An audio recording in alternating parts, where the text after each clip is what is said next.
And even with positioning and bolstering, I thought about, so with generally when I give a massage at home, it would be, usually I have them on the end of the bed that's the most open, and I'll just stand over them, because as I said, it's so hard to like kneel on the bed with the person, and usually I have them on one side and all the way to the end so that I can do effleurage strokes, like long strokes like this. You can go down the arms and up, you can go all the way up the legs, into the back and arm, and you can get both sides from one side. And then if you want to work the other side, you can just have them scoot to the other side of the bed, and then this side is open for them as well.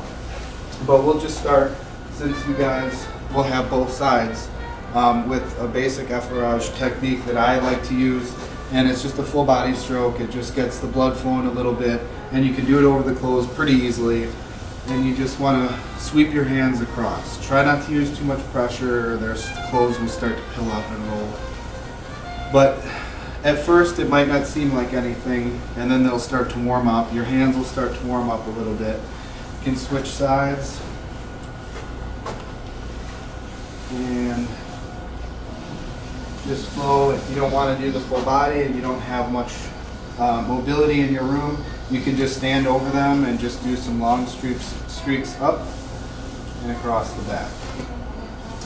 So being that I said effleurage and petrissage are the two most commonly used ones, especially by me, I'll do that one right away, and we can all kind of try those out, and then we'll move on to the others.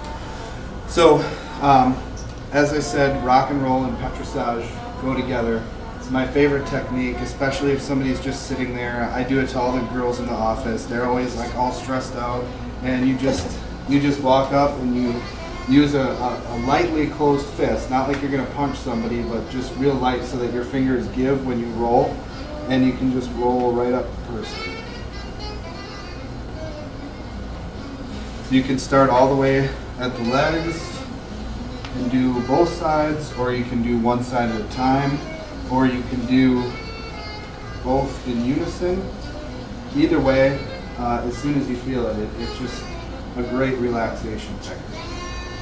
The other forms of petrissage are kneading, which is just like you would think kneading dough. You can use the heel of your hands. You can use those same knuckles. Make sure you're using the soft part of your knuckle and not the top of your knuckle like you would with rock and roll.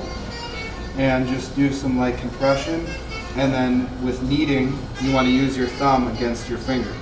So I like to do the crab crawl, I call it, but you can just do, it's almost like pinching, but lightly. You can do it offsetting, or you can do it at the same time, push your thumbs and pull back. And then you can do it on either side here, and you can mix the two. So you can go with some rock and roll, compression, and then go back and forth on each shoulder, or do it at the same time. So remember, with our little anatomy lesson, you can see the shoulder blades are here. You can feel the bony prominences, and you never want to massage on those. Those are usually cause some tenderness, because you're basically grinding the skin against the bone. So you want to pick the meaty areas and just massage through those. One of the things that's most important in massage is feedback. So don't be afraid if they're pushing too hard or going too light. If you think that you're going light enough and it's not light enough for them, just do it. It's very important that feedback is utilized to make the massage better, and not like an annoying, like, oh, it hurts, If you just listen to each other, the experience will be that much better.